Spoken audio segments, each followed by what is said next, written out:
All right, so we're going to go now into the actual mayoral race. You went through the situation from the beginning, and now here you are, a mayoral candidate. So, what is it that you're trying to accomplish first of all by being a mayor? Well, what I'm trying to accomplish basically is the change in vision for the city of Allentown. Um, Ed's approach to fixing the problems of Allentown has been to build more things downtown. Mm-hmm. And I don't think that that's going to be successful no matter how much money we spend downtown. I think that we need to work on developing the community that we have. They've done all the studies to show that the demographics within the downtown and the wards are terrible. That we've got crowded living, we've got poverty, and unemployment. We've got everything to make it not a good place to live. Mm-hmm. And we're not going to change that at all no matter how many buildings we build. What we need to do is start approaching this from how can we improve the living conditions in downtown. And there's a lot of ways to go about that. One of the problems, having lived downtown, my first house was at 9th and Walnut. Mm-hmm. Parking is an issue. Okay. Parking is a terrible issue for people who live where there's more cars than there are spaces to park. Mm-hmm. And the result is that we get lots of tickets. Mm-hmm. If you live in the West End, there are no meters.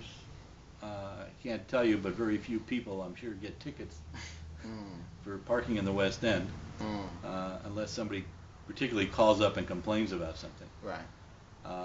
But if you live, on Fifth Street, I'm sure you get tickets all the time. Yes.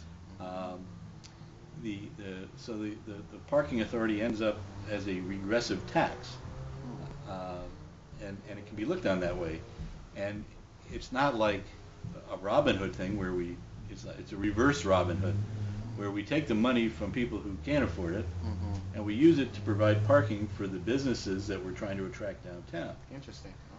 Okay. So it's not like we put it back into the community. Some of it does go back, and I'm not saying that the parking authority is without a heart, but I'm saying as a rule, we could be doing more. That some of the buildings that we tear down or should tear down, or could be torn down, we need to provide parking for people. If we don't provide an alternative to driving every place, then we need to provide an opportunity to park your car so you can get places. We need to provide things like what I was working on, which is car share. Car share is, you could get a car for an hour to go shopping with. It's not a car that you can drive to work. We still need public transportation for that. But everybody doesn't have to have a car because they don't use it all the time. And it's parked there most of the time, and you have to keep moving it, and you have to keep, doing street sweeping and snow shoveling. It becomes both an added expense, a waste of time, and it's expensive for the city as well as it's expensive for the residents. So we could look at providing that kind of change, which would make living just a whole lot easier all by itself. The other thing we need to do is find ways to provide jobs. When I was working with the Public Works Director, I suggested to him, and this was even before I heard it from Obama, that because a lot of the maps that I was scanning were from WPA, the Works Progress Administration. Okay. Which is what happened at the last time that we were in a big recession and had to give everybody jobs. Okay. And I said what Allentown should be doing is creating jobs for people and training them in how to fix the infrastructure of the city, the public works. Wow. So that's kind of like you said, what Obama's doing now. It's what Obama's doing now, and it's what we did, in the 40s.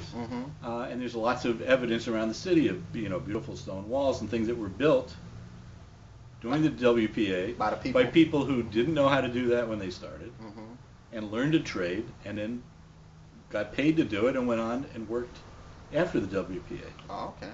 So it sort of fixes everything at once. It gives people an income. With an income, they can afford housing, they can afford medicine. We still need to fix our schools, but this is the direction we have to go, and we have to make that investment up front, just like they're talking about on the national level. It's not about building bridges. It's about who's building bridges. Right. It's about creating things.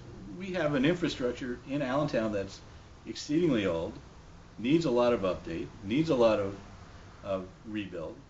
When we tried to make the Christmas tree lights, another part of my job. Okay. The mayor promised somebody, Mr. Butts, that he would make the Christmas tree lights work. Only the mayor had no idea how that would happen. Turns out we didn't have enough infrastructure in Hamilton Street to do that.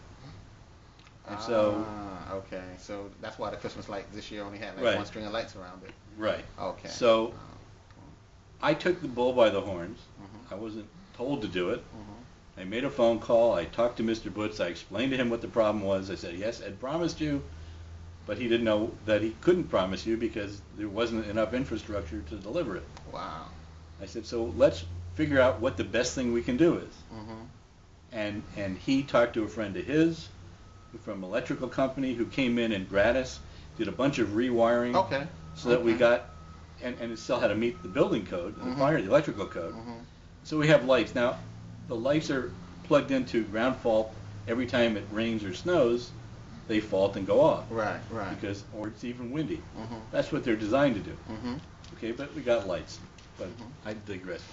Hey, who would have thought that was all around the trees downtown? I took care of things that I saw needed to be taken care of. And you did, I took the initiative, and I did it, and made things work.